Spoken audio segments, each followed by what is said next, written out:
Got it. Should have started now. You're there. All right. Well, this is the year in review, and it's called Christmas Poem 2013.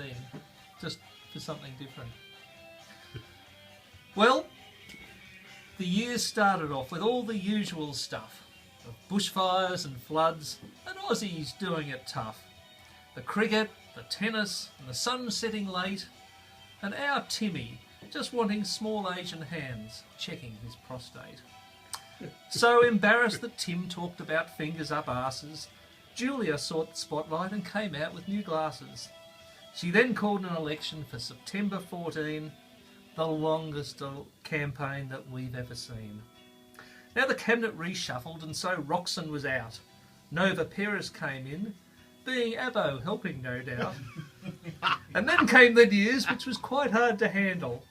Our sports stars were accused of a drug-taking scandal. Now I thought Viagra was good and it helped with romancing. So surely that's good if it's performance enhancing. If I get extra hungry and at night raid the larder, who cares if the pills make me longer and harder? Our sports stars are toxic, the newspapers screamed. Steroids and peptides and all in between. The demons were found guilty of that word called tanking. Soon they'll be saying there's a rule against wanking. Now the Pope, we all know, wears funny hats and weird gowns. And he's always hailing Mary when he gets around. But he's no longer a Pope, so you can now call him Vicar.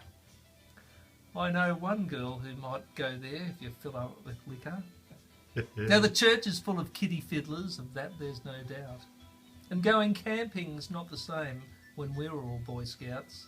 It's here everywhere, from London to Paris, from Gary Glitter to even include our Rolf Harris. Now, I wasn't going to talk religion, but hey, what the hell? It's just all those men in frocks worshipping that dodgy George Pell. Whatever the excuse is, being pissed or being sober, remember the difference between kneeling down and bending over. So the Parliament sat again and they all started shouting, Labour's in the shit, you know, of that there's no doubting.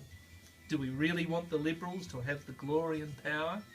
Kevin Rudd again must have to be the man of the hour.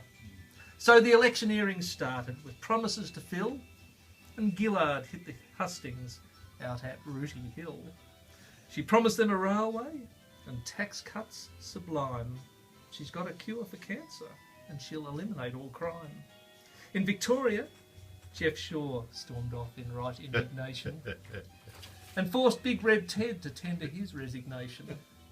Napthine started out by handing out money to teachers. Being generous is not normally the Liberals' best features.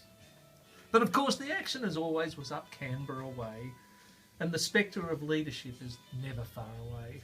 Green called for a spill. Come on Kevin, challenge if you dare. But Rudd got stage fright this time and was going nowhere. Clive Palmer bobbed up and said, I'm going to stand, because I'm the richest and the fattest bloke in the land. He had loads of money, the Titanic he'd refloat. Could he still claim to be the little man in the boat? So who's next, we all pondered, and could it be Gina? And we thought for a while, but no one had seen her. So the year rolled along, but in June came some action. Our pollies got nervous with pressure from their faction. The polls looked disastrous, and Julia called for a spill. She finally got knifed by that short man called Bill. Julia's mail at Kirribilli said, return to sender. With her gone, will that mean the end to the politics of gender? Or just a return to the scheming and lies of fat men in waistcoats all wearing blue ties? So Rudd rose again and took hold of the reins. The Milky Bar Kid would drive us all insane with programmatic specificity on the end of his lip. Fuck you, he said. I've got zip. Abbott just had slogans like, we'll stop the boats. He'd hire all his navy boats with ships and long ropes. Never mind the swell and the waves on the seas. We'll choose who comes to this country, and it's not refugees. Now, there's something about Abbott that people don't like. Is it being a fireman, a boxer, or riding his bike?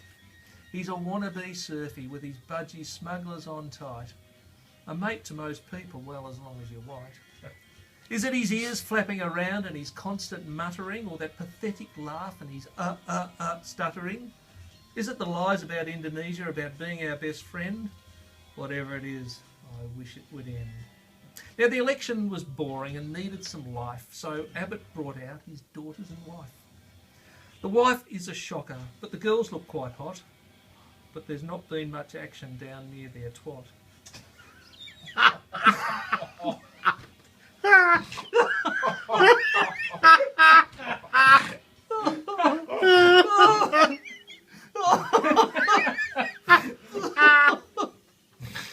No, they're all pristine virgins, where they all wear white skirts. Don't touch me down there, or Mum says it hurts. These good Christian girls, some say they're beautiful, though a bloke in the pub said the young one is rootable. So the election was called for the 7th of September, and this one could be one we might remember. It's hard to find Liberal policies that make any sense. Is there a chance we could just put up an Abbott-proof fence?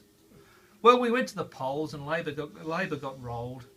Life will now get better, at least that's what we're told. Abbott and 2 bishops who now run the place. What were you doing, voters? This is a disgrace. It didn't take long for the commencement of lies. Our best friend Indonesia said we were spies. It doesn't look good, and I think we're in strife when the best you can do is check on the president's wife. Their money was tight, and the budget needs trimming. The cabinet was bare with a shortage of women. Abbott said settle and all will be fine, because to make up the numbers, I've appointed Chris Pine. This mincing little poodle says he's not really gay, but sitting down to piss is a dead giveaway. He backflipped on Gonski and lied through his teeth, but what do you expect when you're a bitch underneath? Now, the government's role is to launch new legislation, and Pine said, I want a bill that offers free lubrication. What on earth for? Shouted out Albanese. Is it so sex with young boys for you is made easy? The good news for Pine is that at this time of year, you can go and get married if you're fucking queer. And with Parliament in recess, no one will know. Just zip into Canberra with your boyfriend in tow. Now, I've thought of sex with Julie Bishop, but not very often. And then I see Bronwyn, and so I start to soften. But the one I'd not touch is that Sophie Mirabella. She's a shocker, I know, and someone should tell her. I saw her on the telly. She's got a shocking agenda. You just wouldn't want to go down anywhere near her pudenda. I don't know what it is, that sneer or pouting lips, but you wouldn't want to be venturing anywhere south of her hips.